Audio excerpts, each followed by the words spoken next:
사순절 세 번째 주일입니다. 주님을 예배하기 위해 이 자리로 나오신 여러분을 주님의 이름으로 환영합니다. 함께 찬송가 85장 9주를 생각만 해도 찬양하겠습니다.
주님의 임재를 기원하며 예수 우리 왕이여를 함께 찬양합니다.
안녕하세요.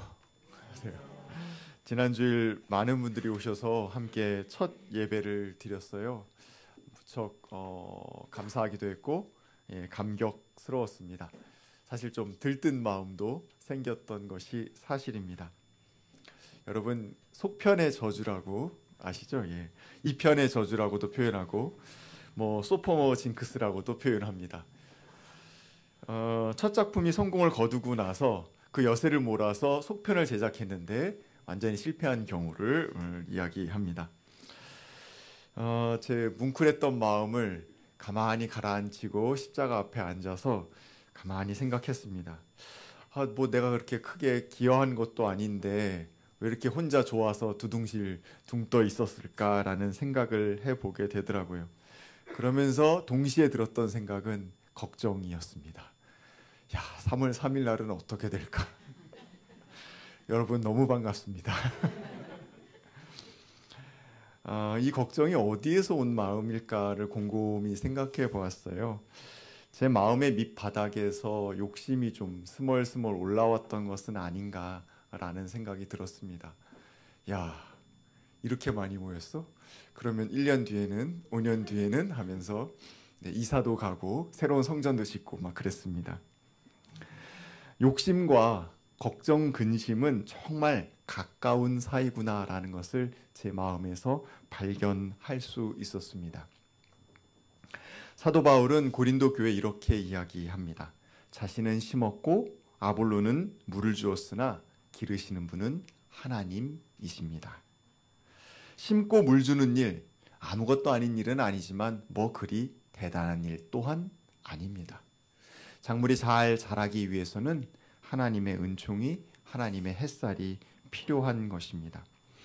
저 스스로에게 타이르듯 말했습니다. 붕 떠 있지 말자, 도취되지 말자, 비교하지 말자. 그리고 어제 그리 걸었던 것처럼 오늘도 차분하게 걷고 그리고 내일도 그렇게 걷자.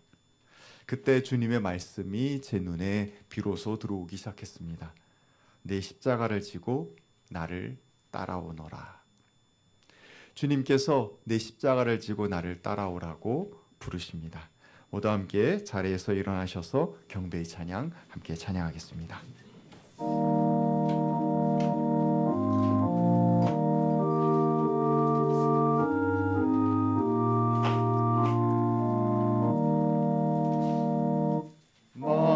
만유의 주제 존귀하신 예수 사람이 되신 하나님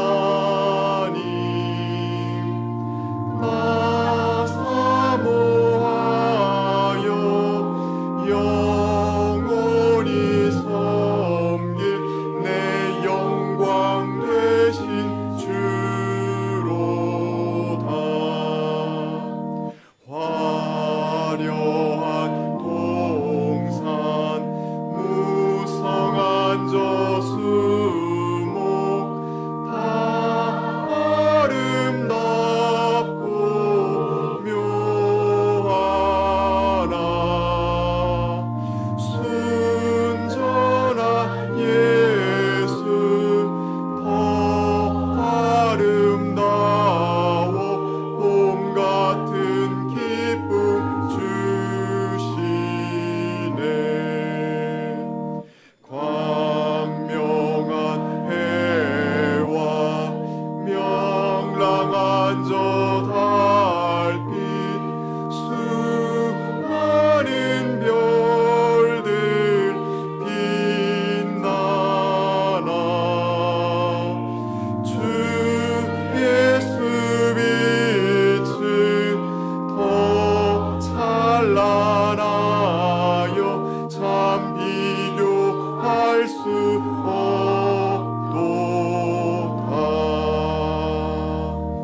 아멘.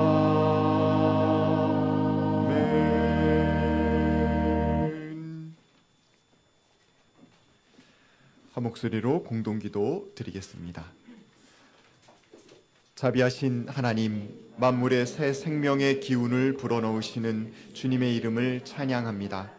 봄의 전령인 매화가 이미 우리 곁에 찾아왔습니다. 꽃샘 추위가 우리를 속이려 하지만 따사로운 봄은 성큼성큼 다가오고 있습니다. 추위와 어둠을 털어내고 빛 가운데 소망의 발걸음을 옮기게 해 주십시오. 주님, 삶의 희망을 잃은 이들을 위해 기도합니다. 하나님께서는 흙과 먼지에 불과한 우리에게 사랑의 손길을 더하시고 생명의 숨결을 불어 넣으셨습니다. 모든 존재는 고유한 숨결과 살아갈 길과 자기만의 의미가 있음을 기억하게 해 주십시오. 주님, 아직 차디찬 겨울에 발목 잡혀 있는 이들을 불쌍히 여기시고 생명의 신비 한가운데로 초대해 주십시오. 봄빛 아래 활짝 깨어나게 해 주십시오. 예수님의 이름으로 기도드립니다. 아멘. 지난 한 주간 우리의 삶을 되돌아보면서 묻 피조물과 우리의 이웃들과 나 자신과 우리 주님께 지은 죄를 참회하며 침묵기도 드리겠습니다.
우리를 위로하시는 주님의 말씀입니다.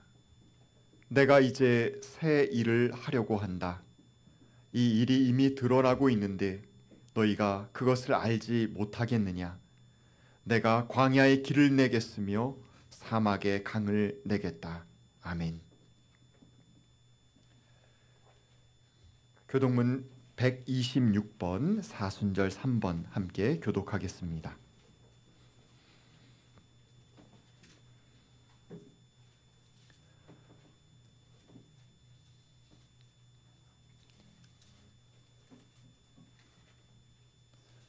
여호와여, 나의 영혼이 주를 우러러 보나이다.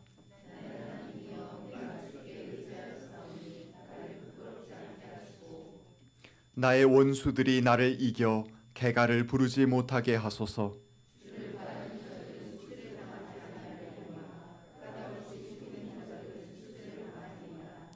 여호와여, 주의 도를 내게 보이시고 주의 길을 내게 가르치소서.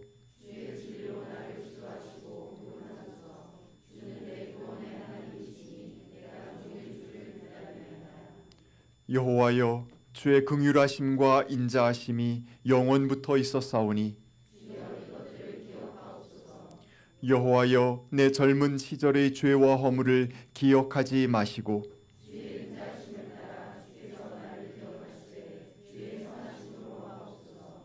여호와는 선하시고 정직하시니 그러므로 그의 도로 죄인들을 교훈하시리로다.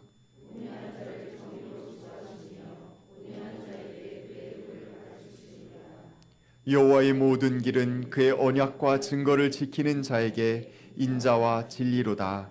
아멘.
모두 자리에 앉으시기 바랍니다.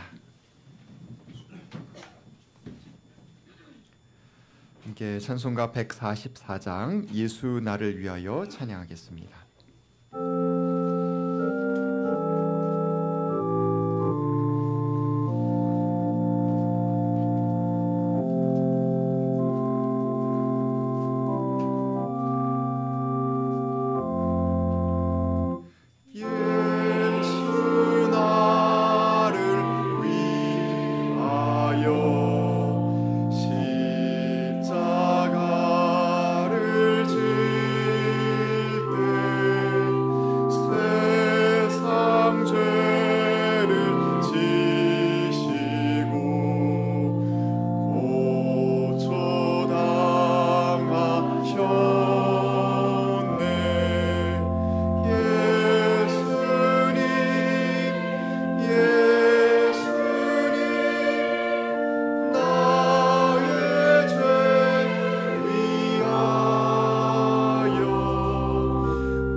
지금은 성경 봉독 시간입니다. 모두 자리에서 일어서시기 바랍니다. 오늘의 말씀은 마가복음 8장 31절에서 38절입니다.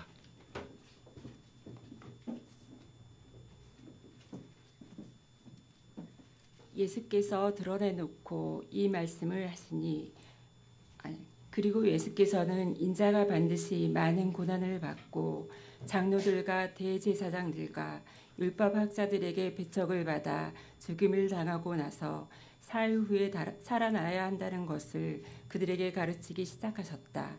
예수께서 드러내놓고 이 말씀을 하시니 베드로가 예수를 바싹 잡아당기고 그에게 항의하였다. 그러나 예수께서는 돌아서서 제자들을 보시고 베드로를 꾸짖어 말씀하셨다. 사탄아, 내 뒤로 물러가라. 너는 하나님의 일을 생각하지 않고 사람의 일만 생각하는구나. 그리고 예수께서 제자들과 함께 무리를 불러놓고 그들에게 말씀하셨다. 나를 따라오려고 하는 사람은 자기를 부인하고 자기 십자가를 지고 나를 따라오너라.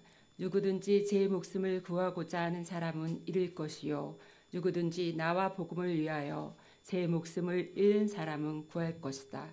사람이 온 세상을 얻고도 제 목숨을 잃으면 무슨 이득이 있겠느냐.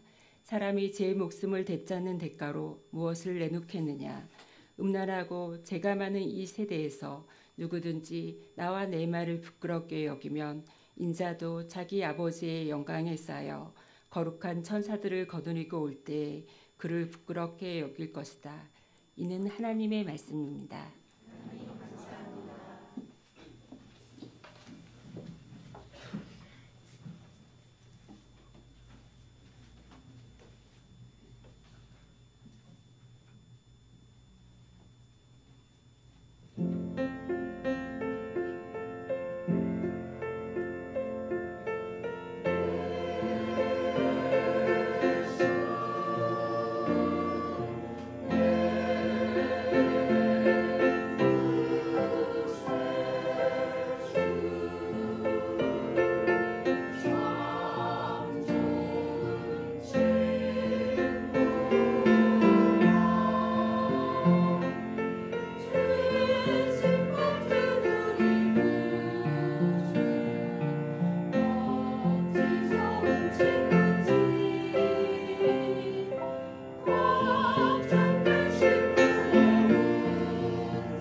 주님의 은총과 평화가 여러분과 함께 하시기를 간절히 기원합니다.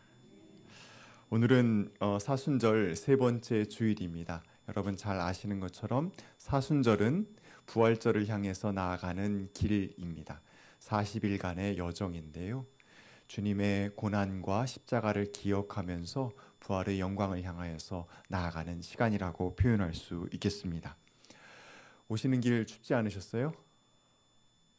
네, 예. 요 며칠 꽃샘추위 때문에 많이들 추워하셨을 것 같아요. 패딩을 막 넣어야 되나라고 고민하고 있는 찰나에 다시 패딩을 꺼냈다는 이야기도 들었습니다. 꽃샘추위는 우리에게 이렇게 이야기하는 것 같습니다. 봄은 아직 멀었어. 아직 겨울이 자리를 잡고 있어.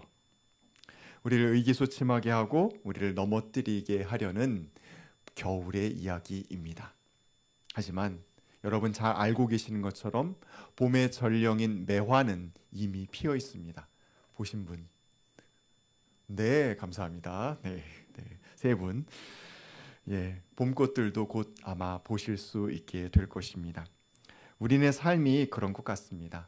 마냥 좋기만 한 날 또는 정반대로 마냥 나쁘기만 한 날은 별로 없고요. 그 어중간하게 잘 직조돼서 얼기석기 섞인 나날들의 연속이 아닐까라는 생각이 듭니다. 그렇기 때문에 한쪽으로 치우치지 않기 위해서 우리는 정확한 방향을 바라볼 수 있어야 합니다.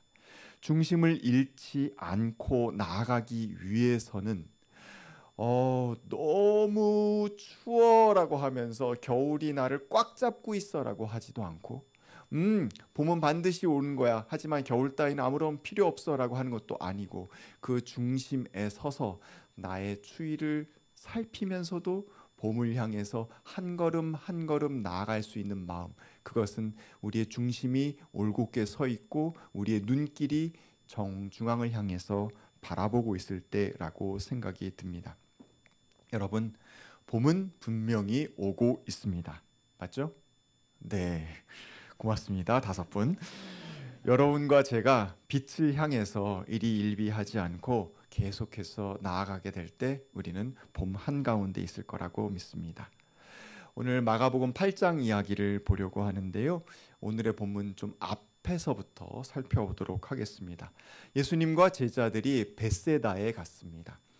그곳에서 사람들이 눈먼 사람 한 사람을 예수님께 데리고 옵니다. 예수님께서 그 눈먼 사람의 눈에 손을 대어 주시고 그가 놀랍게도 시력을 회복하는 기적이 발생합니다. 이 이야기는 길지 않은 이야기이지만 8장 전체를 아우르고 있는 중요한 모티프를 우리에게 제공하고 있습니다. 무엇이냐면 눈이 가리워진 사람, 눈이 먼 사람을 보이게 하기 위해서 예수님께서 지금 활동하고 계신다라는 뜻입니다. 특별히 제자들을 향하여서 주님께서 그 말씀을 들려주고 계시는 것입니다. 예수를 따른다라고 이야기를 하면서도 정말 정작 우리가 보아야 할 것은 보지 못하고 눈길을 돌릴 필요가 굳이 없는 곳에 눈길을 돌리고 마음을 빼앗기는 경우가 얼마나 많은지 모릅니다. 예수님과 제자들은 벳세다를 떠나서 계속해서 여행을 합니다. 빌립보의 가이사랴라는 지역에 당도하게 됩니다. 빌립보 가이사랴는 이스라엘 지도를 이렇게 그려봤을 때 가장 북쪽에 있는 지역이라고 생각하시면 되겠습니다. 그런데 우리가 중동 지역, 이스라엘 지역 하면 흔히 떠올리는 그림 있잖아요. 약간 좀 사막은 아닌데 뭔가 초원이라고 하기에는 좀 노란 것이 더 많고 한 광야의 그런 모습들, 뜨문뜨문 풀이 있긴 하지만 그렇다고 나무가 많지는 않은 그런 모습, 우리가 흔히 상상하는 모습과 정반대편에 있다라고 생각하시면 돼요. 가이사랴 빌립보 위쪽 지역에 만년설이 있기 때문에 국경 너머긴 하지만 거기서부터 해서 내려오는 물이 1년 내내 끊임없이 흐르고 있는 지역입니다. 심지어 폭포가 있습니다. 생각보다 꽤 커요. 조만한 폭포 얘기하는 것 아닙니다. 굉장히 큰 폭포가 있고 샘이 있습니다. 지금도 역시 마찬가지로 그런 지역입니다. 그 물을 중심으로 해서 광대한 숲이 형성되어 있어요. 이스라엘에 이런 곳이 있다고? 라고 의문을 제기할 만큼 숲이 우거져 있는 곳입니다. 딱 들어가면요, 그 숲의 나무 향이 있잖아요. 그 향이 너무너무 진하게 나는, 마치 제주의 그런 여러 지역들을 가게 됐을 때 맡을 수 있는 그런 향이 나는 곳, 그곳이 바로 가이사랴 빌립보 지역입니다. 바니아스 폭포가 있고 숲이 있는 곳, 그야말로 보기 드물게 적절한 강우량과 풍성한 샘, 좋은 토질 등으로 살기 좋은 지역의 조건을 잘 갖추고 있는 풍요로운 지역입니다.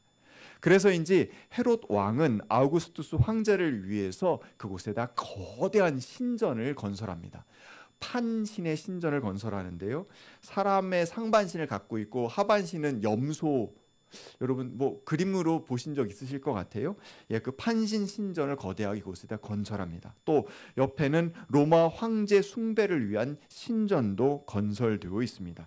헌정의 의미에서 도시 이름을 가이사랴, 가이사가 로마 황제잖아요. 가이사랴라는 그러한 이름을 붙입니다. 이후에 헤롯 빌립이 이 지역을 다스리면서 자기 이름을 거기다 더 갖다 붙여요. 빌립. 그래서 가이사랴 빌립보라고 하는 지역 이름을 갖게 된 것입니다. 한편으로는 매우 풍족한 자연 환경을 갖추고 있습니다. 물이 흐르고 숲이 있고 이스라엘의 다른 지역과는 다른 모습을 갖고 있습니다.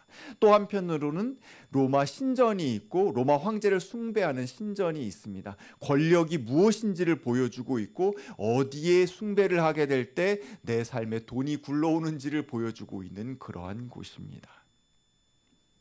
바로 눈앞에 풍족함과 경제적인 풍요와 권력과 모든 것이 다 늘어져 있는 바로 그곳에서 예수님은 제자들에게 질문하고 계십니다. 사람들이 나를 누구라고 하더냐? 세례자 요한이라고도 하고 엘리야라고도 하고 예언자 중 하나라고도 하는데요, 예수님은 다시 물으십니다. 그러면 너희는 나를 누구라고 하느냐? 바꿔서 표현해 볼까요? 너희는 나를 누구라고 보느냐? 이때 베드로가 아주 멋진 대답을 하죠. 선생님은 그리스도이십니다. 베드로와 제자들의 눈앞에 펼쳐져 있는 것은 무엇입니까? 풍요로움이 무엇인지 펼쳐져 있습니다. 로마의 제국이 무엇인지 펼쳐져 있습니다. 경제적인 부흥이 무엇인지 펼쳐져 있습니다. 이것을 바라보면서 이게 아니라 진짜 우리의 마음이 향해 있는 것은 당신입니다 라고 지금 베드로가 고백하고 있는 거예요. 다른 사람들은 로마 황제에게 복종하고 다른 사람들은 이 풍요로움을 누리려고 애를 쓰고 있을지 모르겠지만 저희는 예수님을 따르고 있고 예수님께 복종하며 예수님의 제자가 되는 삶을 살기를 원합니다라고 지금 이야기하고 있는 것입니다. 설사 모든 사람들이 다 떠난다 할지라도 저희는 예수님을 끝까지 따라 나서겠습니다. 나 베드로는 예수님을 나의 주님으로 모시겠습니다. 이렇게 고백하고 있는 겁니다. 정말 멋진 고백이 아닐 수 없습니다. 앞서 표현한 것에 의한다면 베세다의 장님의 이야기를 빌어서 눈을 뜨게 하는 것이 예수님의 큰 일이라고 이야기한다면 여기서의 모습은 베드로가 눈을 진짜 뜨고 있구나 라고 우리가 볼 수 있습니다. 진정 제대로 보고 있는 눈뜬 사람 같습니다. 베드로의 고백을 들으시고 예수님께서 좀 더 깊은 이야기를 들려주십니다. 그것이 오늘의 본문입니다. 바로 그 유명한 첫 번째 순환 예고입니다. 예수님께서 반드시 많은 고난을 받고 세상의 권력과 종교 권력의 배척을 받고 죽임을 당하고 그리고 나서야 사흘 후에 살아나게 될 것이다 라는 이야기를 들려주십니다. 끔찍하고 무서운 이야기지요. 제자들의 마음이 얼마나 떨렸겠습니까? 제자들의 반응이 어떠했는지 베드로를 대표로 해서 성경은 들려주고 있습니다. 마가는 정확히 이렇게 기록합니다. 베드로가 예수를 바싹 잡아당기고 그에게 항의하였다. 여러분, 스승 예수, 그리스도라고 고백하는 예수, 메시아라고 고백하는 예수를 어떻게 했다고요?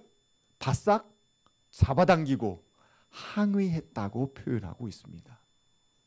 베드로 생각에 도저히 이건 말도 안 되는 이야기입니다. 그런데 예수님도 만만치 않으시죠? 베드로를 호두에게 꾸짖었다라고 기록하고 있습니다. 사탄아, 내 뒤로 물러가라. 너는 하나님의 일을 생각하지 않고 사람의 일만 생각하는구나.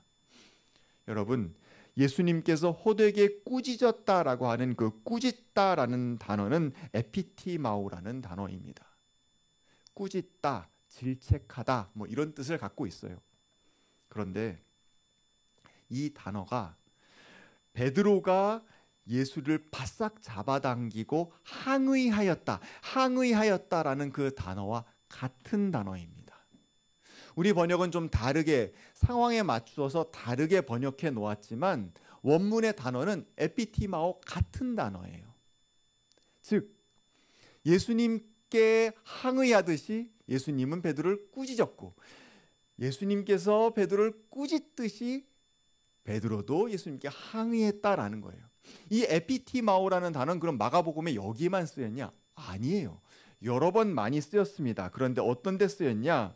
예수님께서 풍랑 가운데에서 바람을 잔잔하게 하실 때 어떻게 하십니까? 바람을 꾸짖었다라고 표현하고 있거든요. 그때도 이 에피티마오가 쓰입니다. 또 악한 귀신을 엄하게 꾸짖어서 사람에게서 내쫓았다 할 때도 에피티마오 이 단어를 2번이나 사용하고 있습니다. 그만큼 아주 악귀를 몰아내는 것처럼 강렬한 단어, 이 단어가 에피티마오예요. 꾸짖다, 질책하다 하는 의미를 담고 있습니다. 마가는 아주 의도적으로 스승과 제자 두 사람 사이에 오고 간 마음을 에피티마오라는 한 단어를 사용해서 표현하고 있는 것입니다. 둘 사이에 얼마나 강대강으로 부딪혔는지를 우리에게 아주 분명하고 적실하게 보여주고 있는 것입니다. 이렇게 부딪힐 수밖에 없었던 이유는 무엇이었을까요? 베드로가 예수님에 대해서 나의 그리스도라고 표현한 것이 거짓되었다라고 저는 생각하지 않습니다. 다만 한 가지 분명한 건 그의 고백 속에는 베드로라고 하는 한 인간의 세계관, 그의 미래 전망이 담겨 있는 것입니다. 하나님께서 어떻게 생각하실지, 예수님이 바라는 것이 무엇일지, 아니 그냥 아주 단순하게 생각해서 내 앞에 서 있는 저 상대방이 어떻게 생각할지는 염두에 두지 않고 내가 내 마음에 저 사람이 이러저러 해야 한다라는 생각 속에서 그가 표현했다라는 거예요. 우리는 얼마나 많이 그렇게 하지 않습니까? 친구 사이에, 부부 사이에, 사람들 사이사이에서 너는 그래야 돼. 베드로가 지금 그렇게 하고 있는 거예요. 예수 당신은 지금 천군 천마를 데리고 와서 모든 로마 제국을 몰아내고 예루살렘 성전을 정복하고 그곳에서 저 종교 권력자들보다 더 위에 더 높은 자리 위에 서서 세상을 다스려야 돼. 그리고 우리는 그 옆에서 함께 돕는 이가 될 거야. 그 왕의 신하가 될 거야. 당신은 지금 그 일을 해야 될 사람이야. 근데 뭐라고? 고난을 받고 죽임을 당한다고? 당신은 그거 아니야 라고 지금 베드로는 예수님께 에피티마오, 되게 아주 강렬하게 질책하듯이 꾸짖듯이 항의한 거예요. 그리고 그러한 베드로의 강렬한 마음에 대해서 예수님은 네 그 마음은 내 마음이 아니야 라고 분명하게 지금 표현하고 있는 것입니다. 여러분, 지난 주간 정말 기쁘게 저는 지냈는데 여러분 어떠셨나요? 첫 예배를 드리고 나서 너무너무 놀랐고 감격스러워서 이거 진짜 맞나라는 생각을 하면서 한 주간을 보냈고, 또 우리 목회실에 여러 전도사님들, 간사님들, 목사님 같이 만나서 얘기할 때마다 진짜 이거 맞았어? 이게 사실이야?라고 그렇게 이야기를 했습니다. 그때 우리는 뭐라고 이야기합니까? 하나님의 은혜가 놀랍다라고 이렇게 이야기를 합니다. 그런데 일이 잘 안 되면 그때도 우리가 하나님의 은혜가 놀랍습니다라고 이야기합니까? 전혀 그렇지 않죠. 근데 또 동시에 우리는 어떻게 이야기하냐면 하나님의 은혜가 한결같다라고 표현합니다. 하나님의 사랑이 한결같다고, 하나님의 은혜가 한결같다고, 변함이 없으시다고, 언제나 어디서나 늘 같은 모습으로 우리 가운데 임하신다고 표현해요. 근데 일이 잘 될 때만, 아니 좀 더 솔직하게 표현하자면 내 마음에 쏙 들게 잘 될 때에는 하나님의 은혜가 놀랍습니다 라고 표현하고, 그렇지 않을 때 내 계획과 내 생각과 내 세계관에서 벗어난 일들이 벌어질 때에는 주님 어찌 이러십니까? 라고 표현하는 것입니다. 왜 그렇습니까?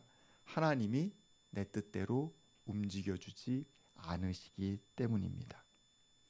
이 순간 베드로는 자신의 일을 생각했습니다. 예수님은 그것을 사람의 일이라고 표현하십니다. 베드로의 꿈, 베드로의 바람, 베드로의 청사진이 너무나도 분명했고 예수님은 그것을 이루어 주어야 할 도구였습니다. 그 청사진에 하나님의 뜻이나 하나님의 계획 같은 건 없었어요. 오직 나의 계획만 있었던 것이죠. 그러다 보니 그곳에는 고난도, 죽음도 있을 수가 없었고, 죽음이 없으니 당연히 부활도 있을 수가 없고, 부활이 없으니 영생도 있을 수가 없는 것입니다. 부활과 영생은 죽음 이후에 오는 것이라는 것을 우리는 기억해야 합니다. 우리는 어떻게 지내고 있습니까? 사순절기입니다. 우리가 3월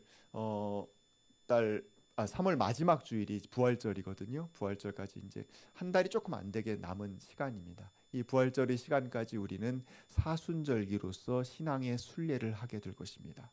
우리의 삶을 되돌아보고 우리의 신앙의 자리가 어떠한 자리인가 한번 곰곰이 생각해 보아야 합니다. 나의 믿음은, 또 우리의 헌신은, 우리가 따라 나서고 있는 것은 사람의 일을 생각하며 하는 것인지, 나의 계획에 따른 것인지, 나의 기준에 맞춰져 있었던 것은 아닌지, 하나님의 계획과 하나님의 뜻이 무엇인지 먼저 물었는지 우리는 곰곰이 살펴보아야 합니다. 벳세다의 눈먼 사람은 눈을 떴지만 베드로는 육체의 눈은 뜨고 있음에도 영의 눈을 뜨지 못하고, 그래서 하나님의 일을 제대로 보지 못하고 있었습니다. 우리 사순절 40일의 기간 동안에 이 간극을 조금씩 조율해 나아갈 수 있기를 원합니다. 하나님의 마음을 헤아리고 하나님께서 원하시는 일을 생각하고 주님의 뒤를 따라야 할 시간인 것입니다. 하지만 우리가 어떻게 하나님의 마음을 헤아릴 수 있을까요? 예수님께서는 이렇게 표현하십니다. 나를 따라오려고 하는 사람은 자기를 부인하고 자기 십자가를 지고 나를 따라오너라. 나를 부인하는 것, 나를 비우는 것, 그것이 있어야, 먼저 선행되어야 주님께서 자리하실 자리를 마련할 수 있습니다. 너무너무나도 역설적이지만 나를 비울 때에야 하나님의 일이 보입니다. 나를 비울 때에야 하나님께서 일하실 여지가 생긴다라는 것입니다. 내 마음에는 하루에도 수백 번, 수천 번씩 전광석화처럼 번쩍 내 마음, 내 욕망이, 내 욕심이 떠오릅니다. 이렇게 하면 좋을까? 저렇게 하면 좋을까? 이래야 될까? 저래야 될까? 저 사람은 왜 저거 안 하지? 저 사람은 왜 그거 안 하지? 이런 마음들이 막 떠올라요. 잠시 40일간의 시간만이라도 내려놓는 시간을 가지면 좋겠습니다. 잠시 고요함 가운데 거해보는 것입니다. 왜냐하면 나를 비우지 않으면 주님의 영이 일하시는 것을 우리는 볼 수 없기 때문입니다. 오늘의 말씀을 정리하겠습니다. 하나님의 일, 고난이나 십자가의 죽음만을 의미하는 것은 결코 아닙니다. 죄송합니다.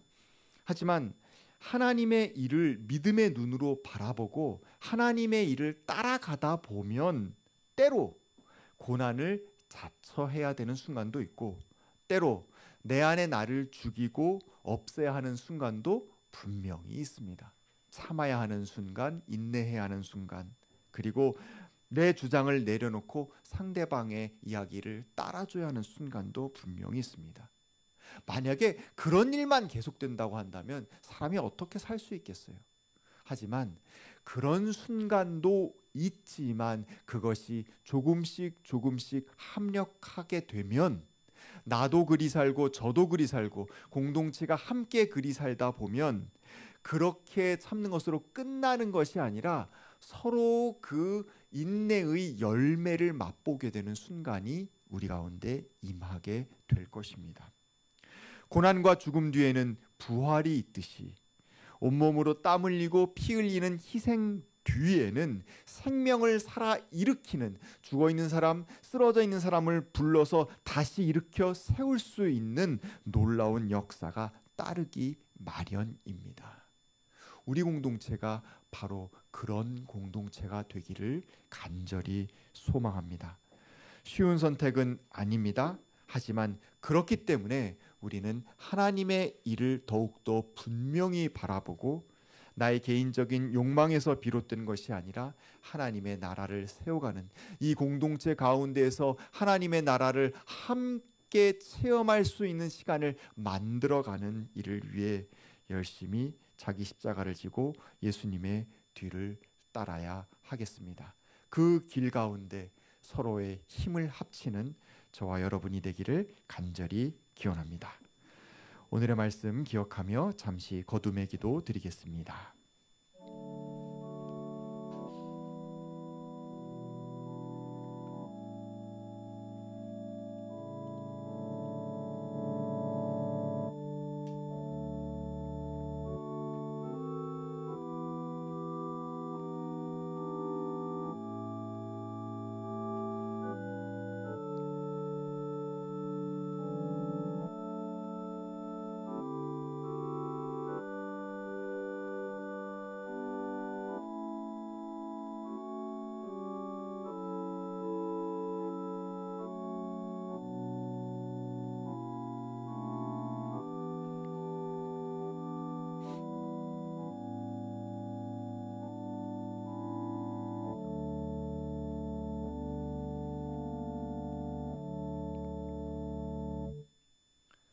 사랑의 주님, 우리가 진정 눈을 뜨기를 원합니다. 일상을 살아가며 하나님의 일과 우리 마음의 열망이 부딪힐 때가 있음을 발견합니다. 주님, 우리 자신을 비우고 하나님의 일을, 하나님의 마음을, 하나님의 소망을 우리 마음의 중심에 모시고 그것을 이루어가는 우리 공동체가 될 수 있도록 인도하여 주시옵소서. 우리로 주 예수 그리스도를 바로 보게 하여 주시옵시고 우리에게 주신 자기 십자가를 지고 주님을 따르는 주님의 참된 제자가 될 수 있도록 인도하여 주시옵소서. 예수님의 이름으로 기도하였습니다. 아멘. 함께 찬송가 461장 십자가를 질 수 있나 찬양하겠습니다.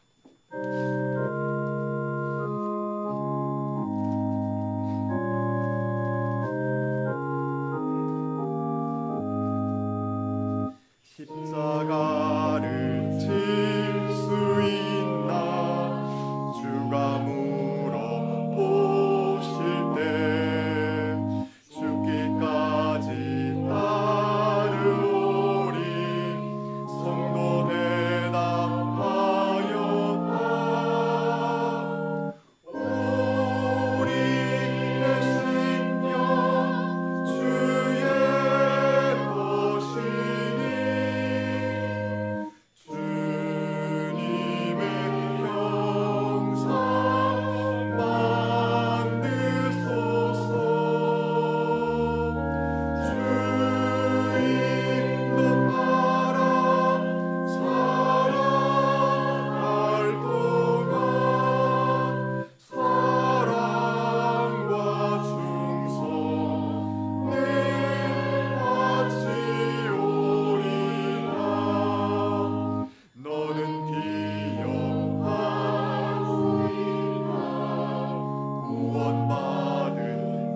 지금은 봉헌 시간입니다. 모두 자리에서 일어나셔서 찬송가 317장 1절과 5절 찬양하며 주님께 봉헌하겠습니다.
은혜가 풍성하신 하나님, 은평청파 공동체가 주님을 예배하며 우리의 마음을 담아 주님께 바칩니다. 우리에게 주어진 모든 것이 주님의 것임을 인정하는 마음, 오늘 우리에게 베풀어 주신 은혜에 감사하는 마음, 이웃들을 향한 긍휼의 마음을 모두 담아서 주님께 바치오니 주님 받아 주시옵소서. 이 예물을 통하여서 우리 공동체가 하나님의 일을 생각하고 그것을 실행하는 공동체가 되기를 원합니다. 주님, 우리를 이끌어 주시옵소서. 주님, 우리의 하루하루의 삶을 주님께 맡깁니다. 각양에 필요한 모든 것들 주님께서 채워 주시옵시고 하늘의 복락 가운데 찬양하는 한 주간을 보낼 수 있도록 인도하여 주시옵소서. 예수님의 이름으로 기도하였습니다. 아멘. 자리에 앉으시기 바랍니다. 속회 신청 계속 받고 있습니다. 가능하면 모든 교우들이 다 속회에 소속되었으면 하는 것이 저의 바람입니다.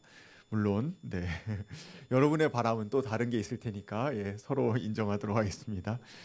매월 첫째 주, 셋째 주 오후에 속회 모임을 하려고 하고요. 4월 첫 주서부터 시작하려고 합니다. 그런 과정 속에서 지금 속회 신청서를 받고 있으니까 작성해서 내주시면 감사하겠습니다. 은평 동지방 지방회가 오늘 오후 2시 30분 광연교회에 있습니다. 지방의 대표는 참석하시기 바랍니다. 우리 설립 감사 예배가 3월 10일 다음 주일 오후 4시에 있습니다. 아니 우리 이미 설립했는데 설립 감사 예배는 왜 따로 드리나요? 네, 행정적인 절차가 필요해 하기 때문에 그렇습니다. 그래서 이 설립 감사 예배는 우리 지방회에서 지방에서 이 교회를 세운다라는 그런 의미를 갖고서 하는 어떻게 보면 행정적인 예배라고 볼 수가 있는데요. 외부 손님들 초대하고 아마 용산 청파교회에서도 손님들 초대하고 해서 함께 예배하게 될 것 같습니다. 다음 주에 좀 더 자세한 광고 말씀 드리도록 하겠습니다. 3월 마지막 주일 부활절인데요. 그때 세례 예식을 생각하고 있습니다. 혹시 세례를 받기를 원하시는 분이 계신다면 목회실에 말씀해 주시기를 바랍니다. 세례 교육은 3월 23일 토요일 오후 2시 할 예정입니다. 그러니까 23일 전에는 신청을 해 주셔야지 세례를 받으실 수 있습니다. 한 가지 더 첨가해서 말씀드린다면 유아 세례 받으셨던 청년들 중에서 혹시 입교식을 하지 않은 청년이 있다고 한다면 이때 입교식 하시면 되겠습니다. 여기 주보에 그 QR 코드 다 보이시죠? 아마 식당하고 여기 뭐 문에도 붙어 있는데요. 이 QR 코드 연말 정산을 위한 개인 정보 동의입니다. 연말 아직 멀리 남았는데 벌써 하냐고 이제 생각하실 수도 있는데요. 지금 우리가 처음 교회를 세운 상황이기 때문에 여러분의 개인 신상 정보를 우리가 갖고 있지는 않은 상태잖아요. 그래서 1년간 헌금하신 걸 쭉 모아서 잘 집계를 해야지 연말 정산할 때 얼마 헌금하셨습니다라고서 이제 정산서를 만들어 드릴 수가 있는데, 이 집계 자체가 불투명하다는 게 아니라 어떤 뜻이냐면 동명이인이 있거나 혹은 이렇게 돼서 불분명하게 이렇게 집계가 되면 연말에 와서 좀 혼동이 있을 수가 있어요. 그래서 미리 이제 동의서를 받고 미리 처음서부터 집계할 때서부터 아예 연말정산 할 수 있는 체계를 갖춰 놓고선 집계를 하기 위해서 이렇게 하는 겁니다. 그래서 연말정산을 위해서 꼭 필요한 절차이기 때문에 이거 해주시면 좋겠고요.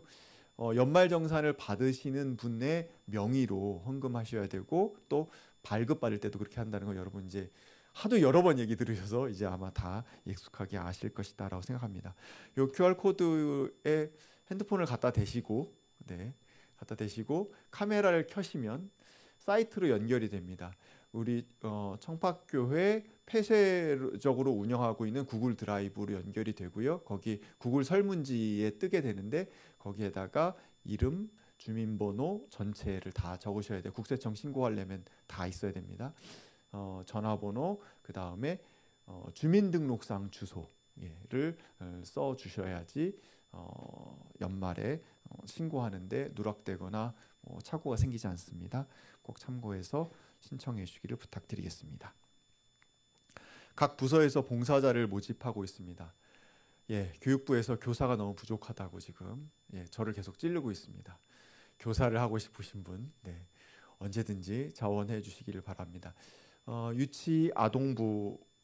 유치부와 아동부를 하나 섞어서 유치아동부, 그 다음에 중고청년부 이렇게 지금 2개를 하고 있는데 각각 지금 교사가 2분씩밖에 없어요. 그래서 좀 많이 부족한 상황입니다. 기억하시고 자원해 주시면 좋겠고요. 그 다음에 청소봉사, 토요일 날 오후 2시에 지금 고정적으로 오셔서 청소하시는 분들이 계세요. 그래서 함께 청소하실 분들 개인적으로 나오셔도 됩니다. 힘을 합치실 분들 말씀해 주시면 감사하겠습니다. 또 저기 방송실, 소리가 잘 들리려면 방송실 봉사자가 꼭 필요하거든요. 방송실, 그리고 주차 안내 밑에 아마 1층 지금 상황이 어떻게 되는지 전 잘 모르지만 복잡할 거라 생각합니다. 그 주차 안내, 그 다음에 공유주차장 또 안내해드릴 그런 주차 안내. 그리고 여기 하나 빠졌는데 찬양대 남성대원 아직도 모집하시나요? 아직도 모집하시면 됩니다. 이번 주에도 손 들어볼까요? 나 남성. 나 남성. 저 포함 3명, 여기 남자 3명 앉아 있어요. 남성분, 찬양대 남성 대원 모집하고 있습니다. 기억하시고 기도하시고 신청해 주시면 감사하겠습니다. 지난주에 이어서 계속 말씀드립니다. 개인용 텀블러 가지고 다니시면서 사용하시면 좋을 것 같고요. 머그잔 기증 받고 있습니다.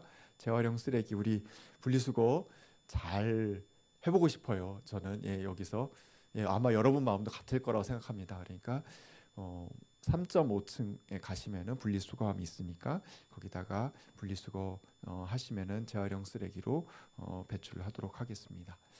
마지막 광고 하나 더 드리겠습니다. 우리 봉사 유시는 김태정 집사님께서 비누를 선물로 나누고 싶다고 가져오셨어요. 그래서 1인당 하나는 안 되고요. 가정당 1개씩으로 하겠습니다. 가정당 1개씩 댁으로 돌아가실 때 가져가시면 되겠습니다. 비누 선물하고 싶으시다고 해서 하신 거니까 기쁜 마음으로 받아가시면 되겠습니다. 지금 이제 헌금 계좌 때문에 이제 문의하신 분들이 계시는데 고유번호증 나오는데도 시간이 걸리고 그걸 갖고 다시 일반 통장 만드는데도 좀 시간이 걸려서 아직도 이제 카카오뱅크로 되고 있어요. 그래서 카카오뱅크로 송금을 하면 은평 청파라 이름이 안 뜨고 황현성 이름이 떠갖고 당황해서 꺼버리셨다고 하시는 분들이 계시는데 우리 재무부장님 이름입니다. 모임 통장으로 만들어도 결국은 그 모임 통장을 만든 사람의 이름이 뜨게 되어 있더라고요. 그래서 당황하지 마시고 송금하셔도 되고요. 혹은 그래도 난 너무 당황스러워 하시면은 한 주 정도만 더 기다리시면은 은평청파교회 이름으로 공영통장이 만들어질 것 같습니다. 그것을 사용하셔도 되겠습니다. 저희 주보에 헌금 영수기를 넣지 않았어요. 예, 헌금 영수기 자체가 좀 불편하신 분들도 계시고 요즘 트렌드는 없는 거라고 해서 트렌드에 맞춰볼까 하고 안 넣었습니다. 하지만 또 궁금하실 수도 있으실 것 같아요. 그래서 언제든지 내가 헌금을 했는데 제대로 재무부에서 수납이 되고 있는지 궁금하신 분은 재무부에 질문을 하시면은 언제든지 친절하게 깔끔하게 정리된 내역을 말씀드리겠다라고 하니까요. 그렇게 좀 이용을 해 주시면 감사하겠습니다. 이게 모든 이 과정들이 지금 조금씩 변화도 있고 과정 중입니다. 그러니까 좀 불편한 것들도 있으실 수도 있고 약간은 당황스럽거나 좀 이래도 되나 싶은 것이 있을 수도 있어요. 그런데 그런 것들 하나하나 우리 같이 힘을 모아서 해결해 나아가면서 앞으로 나아갈 수 있으면 좋겠습니다. 혹시 다른 광고 있을까요? 네, 없으시면 모두 함께 자리에서 일어나셔서 평화 인사 나누겠습니다. 주님의 평화가 함께 하시길 빕니다. 네, 이게 앉다 보면 이제 아마 늘 비슷한 자리에 앉으시는 분들이 이제 생기시게 될 텐데 얼굴은 익숙한데 누군지는 모르는 일들이 생깁니다. 조금 시간 지나면 이름을 물어보셔도 좋고 점심을 같이 드셔도 좋을 것 같다라는 것이 그냥 저의 생각이에요. 여러분의 하나님의 마음이라고 주장하지는 않겠습니다. 함께 우리가 좀 더 친절하고 그리고 좀 더 다정하게 서로 지낼 수 있으면 좋겠습니다. 함께 본음의 말씀 낭독하겠습니다. 교우 여러분, 이제 평안히 돌아가십시오. 복음의 말씀을 들었으니 참 자유인답게 사십시오. 믿음의 고백 뒤에는 믿음의 행위가 뒤따라야 한다는 것을 기억하십시오. 하나님께서 원하시는 일을 생각하고 주님의 뒤를 따라가십시오. 뚜렷한 희망을 품고 그 길을 인내하며 걸으십시오.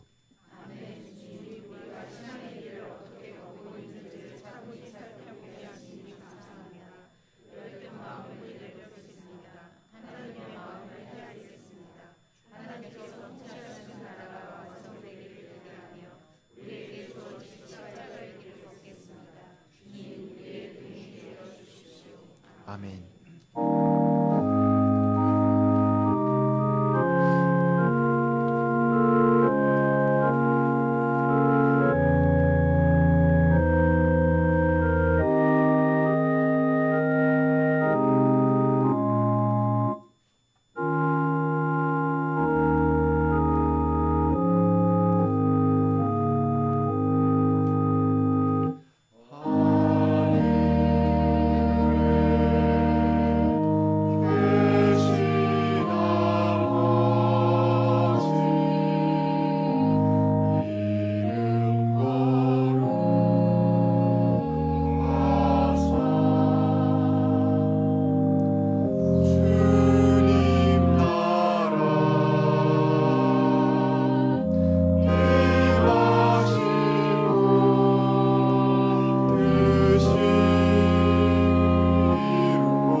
이제는 성부, 성자, 성령 삼위일체 하나님의 크신 은혜와 사랑하심과 교통케 하심이 하나님의 일을 생각하며 자기 십자가를 지고 예수 그리스도를 뒤따라 나서는 은평청파 공동체 위에 지금으로부터 영원까지 함께 하옵시기를 간절히 축원하옵나이다. 아멘.